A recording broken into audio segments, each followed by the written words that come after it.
you pray with me? God of shining stars and angel hosts, God of humble shepherds and pregnant teenagers, homeless infants and adoptive dads, open our hearts, open our minds to your love. And now may the words of my mouth and the thoughts of all of our hearts bring us closer to you. For you, O God, are our rock and our Redeemer. This story, blue-collar shepherds, weary but wonder-filled travelers, a poor, exhausted, fiercely faithful pregnant girl, an assortment of farm animals. These are among the first to experience the marvel and the mystery of Emmanuel, God with us. Imagine with me a chilly, starry night where a young couple are trying desperately to get to Bethlehem for the census. Terrified shepherds who had to rub their eyes twice to make sure they weren't just imagining the angel before them. A city full to the brim. I mean, think Boulder or Fort Collins on a football game weekend. A city full to the brim with those coming home to their families, mothers and fathers, aunties and abuelas, the whole city murmuring. And the thing that's going to change everything is happening quietly in Bethlehem. It's going to affect everyone from shepherds to angels to emperors. And she gave birth to her firstborn son and wrapped him in bands of cloth and laid him in the manger because there was no place for them in the inn. Now, the word inn is probably not the best translation. Inn is translated from the Greek word katalima. The katalima is the same word used, and I learned this recently, when describing the upper room where the disciples gathered for the Passover. You see, Palestinian houses were, and many still are, spaces with two sections. The katalima is not an inn for travelers. It's a guest area within a home. So in some ways, instead of calling it an inn, it would be better to call it the guest room. No room in the katalima implies that many people, like Joseph and Mary, have traveled to Bethlehem, and the family guest rooms are all full because all of the extended family got there earlier. So Joseph and Mary don't have an upper room set apart to stay in.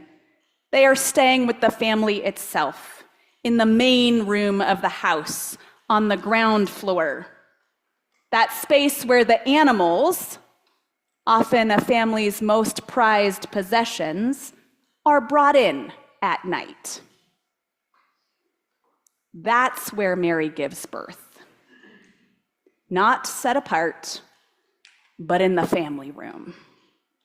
In every sense of the word, God is born amongst us, not in the separate guest room to which one can close the door, not in that upper room set apart where people come for just a short period of time, not in that over there room, but in the right here living room, bedroom, kitchen, all rolled into one room. Think about your home. Think about the space where this would be in your home, right in the middle of everything, where everything happens. For lots of us, it's the kitchen. That's where Mary had her baby. See, the thing about this story is it tells us that we can't keep God separate. Just stay over there, God. You can have the guest room, but then you have to leave again. We can't relegate God to the guest quarters. God insists on coming close, pulling up a chair to our imperfections, our shortcomings, our day-to-day living, and saying gently, "Here I am. I'm not going anywhere. I see you exactly as you are. I know your name."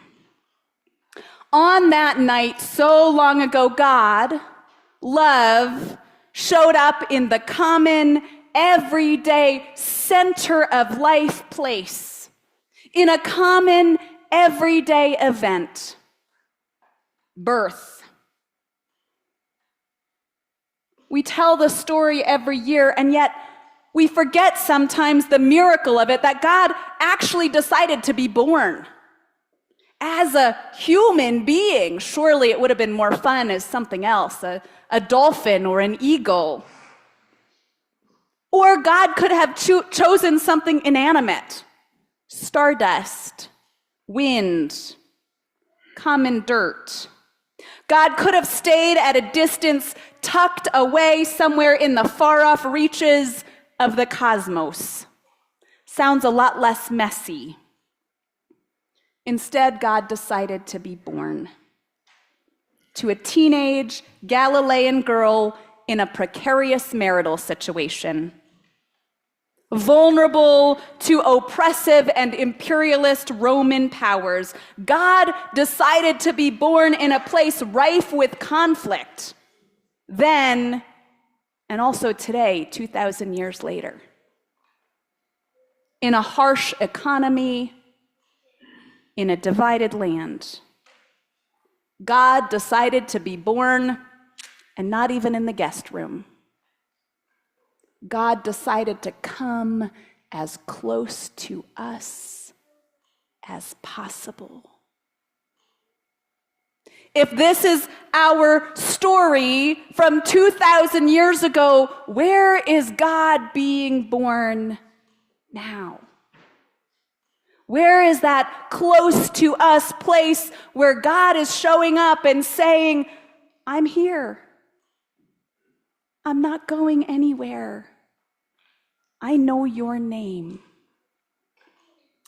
This God with us that we welcome tonight knows our every vulnerability and emotion. I don't know about you, but the guest room sounds nice sometimes. This God with us knows each and every one of us. This God with us knows you by name and calls you beloved. This God with us knows you by name and calls you beloved.